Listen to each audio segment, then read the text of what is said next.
What was your deepest fear when you were young? It may be speaking in front of the public because you are afraid of the pressure of being noticed by lots of people. Say like if I invite one of you right now to come over here and answer this question. Some of you might lower your head silently because you fear that once you start talking, all of the attention will focus on you.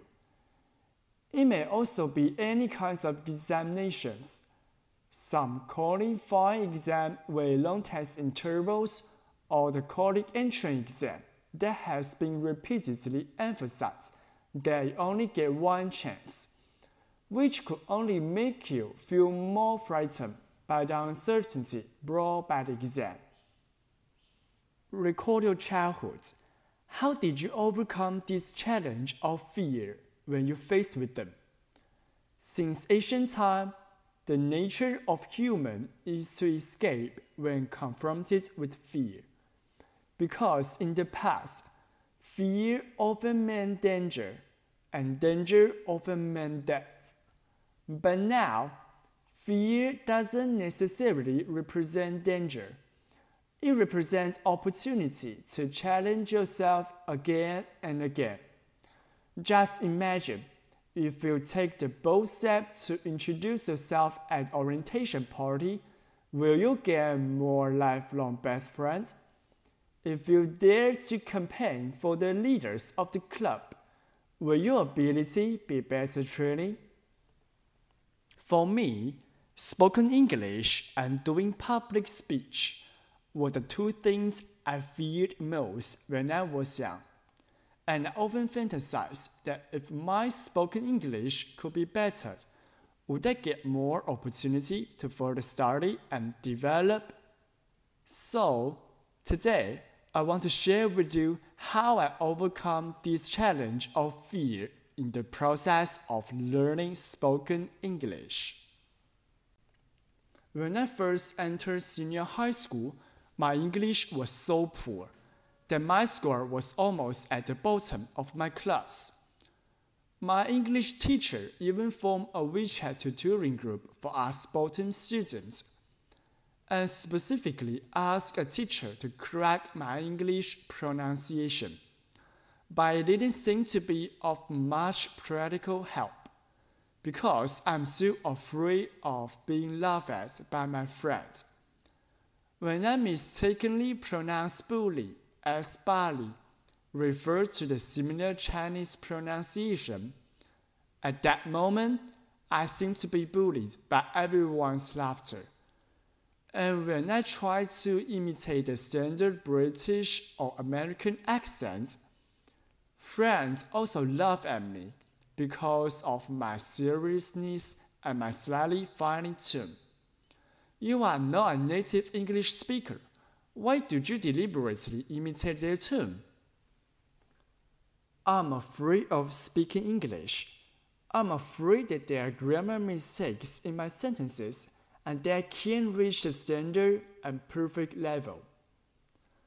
Now, China's English education still pays most attention to vocabulary and grammar, which is gradually far away from the essence and the core of learning a language. Communication. We focus on the tense and the voice of the words in the grammar blank filling question and concentrate on the correct collocation of subject, verb, and object in the writings. I remember the ones we had of foreign teacher in our English class. Everyone crowded to communicate with the teacher after the class ended. When I wanted to join them to share my holiday and also practice my spoken English, I naturally paid too much attention to grammar itself, because I'm afraid that I can't express my ideas clearly in English. Is this verb transitive? Should I use the plural form of these words? What tense should I use here? I went over the sentences that I'm going to say in my mind again and again before I speak. In view of the differences between Chinese and English, I have to decide whether it happened in the past or present, as if there's a clock hanging in my mind.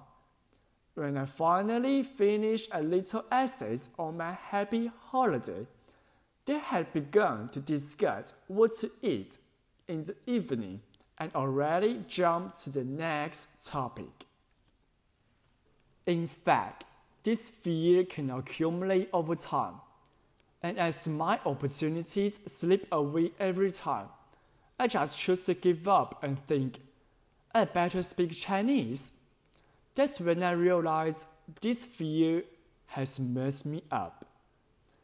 Before I tell you guys how I finally conquered this fear, please allow me to take you back in time.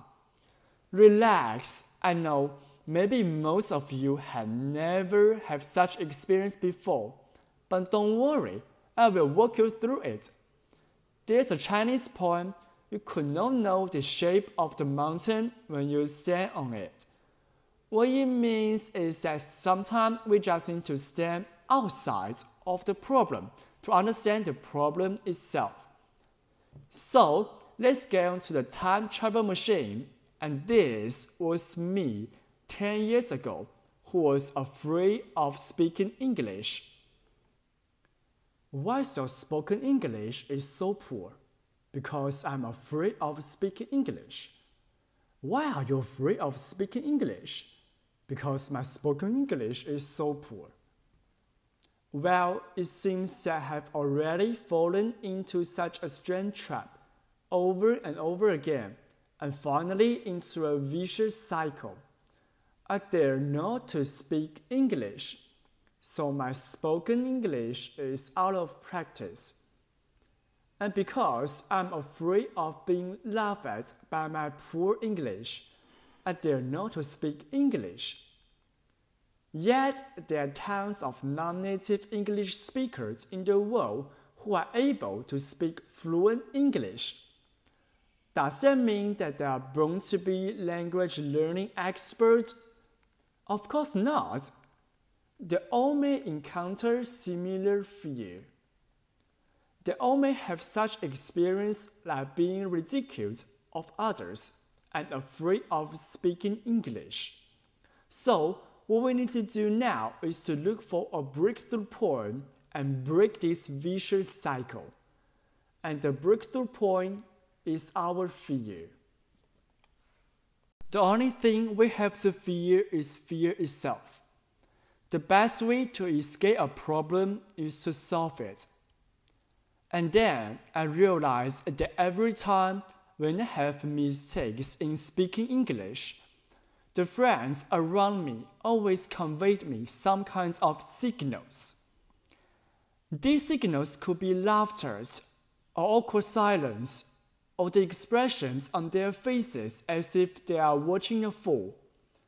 Yep, these signals made me very embarrassed and ashamed every time, and even want to bury my head in the sand like an ostrich.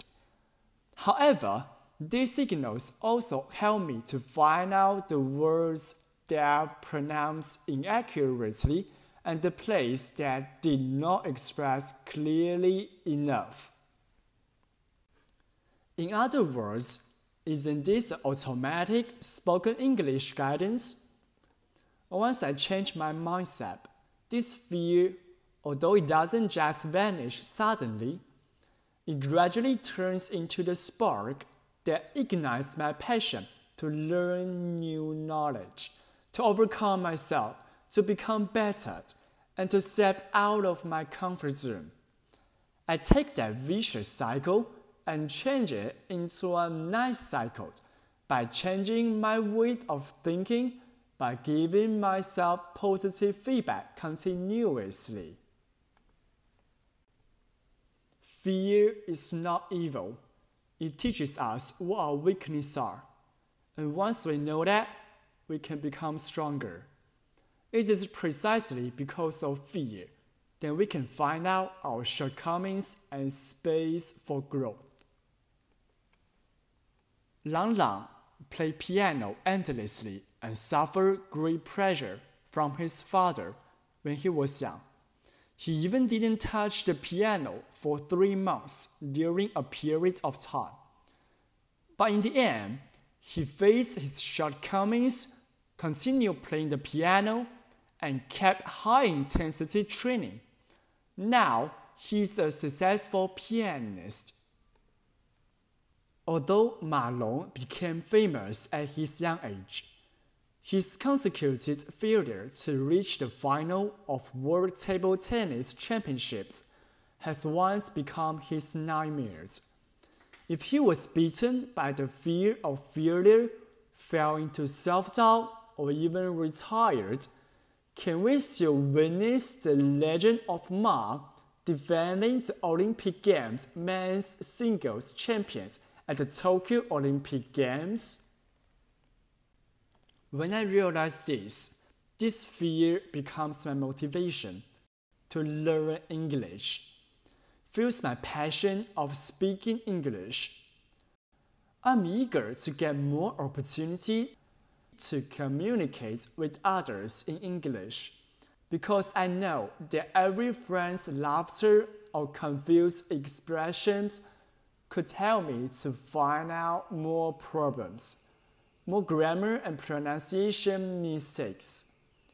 I took the initiative to sign up for all kinds of activities related to English. I know that no one could succeed overnight, the same to me. So every chance means growth and progress for me. When I face my fear, it naturally becomes a booster that helps me running on the road of my life and a guide for me to break through myself. In the end, back to the answer I pointed out in the beginning of the speech. Spoken English and public speech were the two things I feared most when I was young. Yet, of course, I do have fear of lots of other things. But today, when I step onto this stage, I make a breakthrough of myself. And now, I want to ask you again, what's your fear now? And more importantly, what would you do next with that fear? In addition to learning a foreign language, there are many unknown areas in life that are worth exploring. In this process, we all may encounter similar fear. So, when you step into a brand new field next time, confront the unknown fear and don't let it become a stumbling block to your pace forward. Face it and let it become the spark that ignites your passion and the factor that breaks through yourself.